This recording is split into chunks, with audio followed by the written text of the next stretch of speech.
حضرت خواجہ شمسالدین عظیمی رحمۃ اللہ علیہ خانوادہ سلسلہ عظیمیہ فرماتے ہیں، ایک روز جب میں دریائے ہلاکت و تاریکی میں ڈوب کر مر جانا چاہتا تھا، دادی اماں کی روح نے مجھے سہارا دیا اور کہا، بیٹا انتظار کر، تیرے اوپر اللہ کی رحمت نازل ہو چکی ہے۔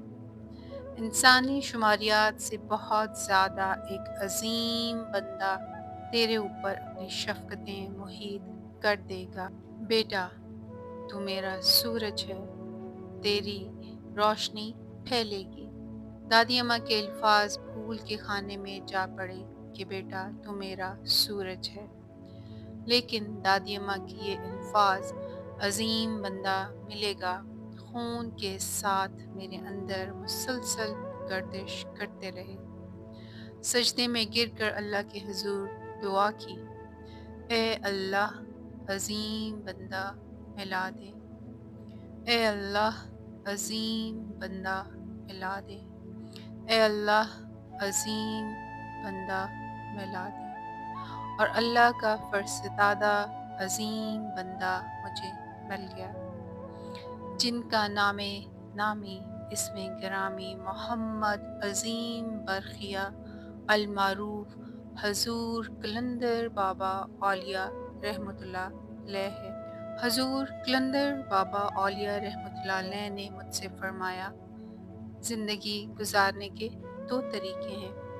انسان کے اندر اتنی صلاحیت ہو کہ دوسروں سے اپنی بات منوا سکے، انسان کے اندر اتنی صلاحیت ہو کہ دوسروں کو اپنا ہم ذہن بنا سکے، انسان کے اندر یہ صلاحیت ہو کہ صدیوں پرانی روایات کو برقرار رکھتے ہوئے روایات کا تحفظ کر سکے۔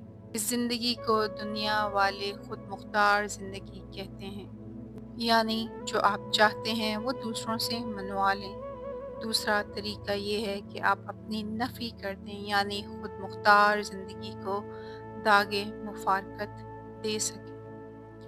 یاد رکھیں، انسان کی ساخت اور تخلیق کا قانون یہ ہے کہ اللہ تعالیٰ نے انسان کو جس فطرت پر پیدا کیا ہے وہ فطرت خود مختار نہیں ہے۔ انسان کی ساخت ہی اس بنیاد پر کی گئی ہے کہ یہ پابند ہو کر زندگی گزارے، لہٰذا ضروری ہے کہ خود مختار زندگی سے آپ کنارہ کش ہو جائیں اور اپنے آپ کو اللہ کے سپرد کر دیں۔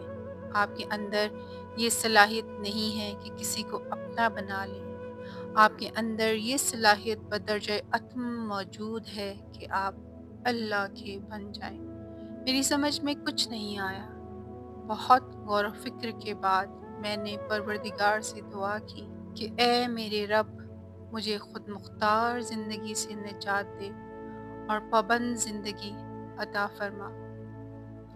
ذہن میں آیا کہ جب استاد نے سب کچھ بنانا ہے تو چھوٹے بچے کی طرح خود کو استاد کے سپرد کر دینا چاہیے، اور تہیہ کر لیا کہ اب مجھے خود مختار زندگی نہیں گزارنی، جو کچھ کہا جائے گا اس پر عمل کروں گا، بات سمجھ میں آئے یا نہ آئے تعمیل ہوگی۔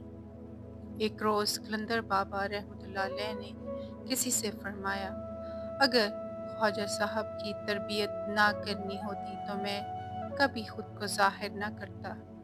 حضور قلندر بابا رحمۃ اللہ علیہ نے شب و روز 16 سال میرے پاس قیام فرمایا، تربیت و اصلاح فرمائی، دکھایا، پڑھایا، اور اس کے بعد اپنے گھر تشریف لے گئے۔ ایک صاحب نے عرض کیا، خواجہ صاحب کے بارے میں کچھ ارشاد فرمائے۔ عظیم روحانی بندے قلندر بابا اولیاء رحمۃ اللہ علیہ نے فرمایا، خواجہ صاحب کو میں نے سل میں پیس کر سرما بنا دیا ہے، چاہے پھونک مار کر اڑا دو یا آنکھ میں لگا لو۔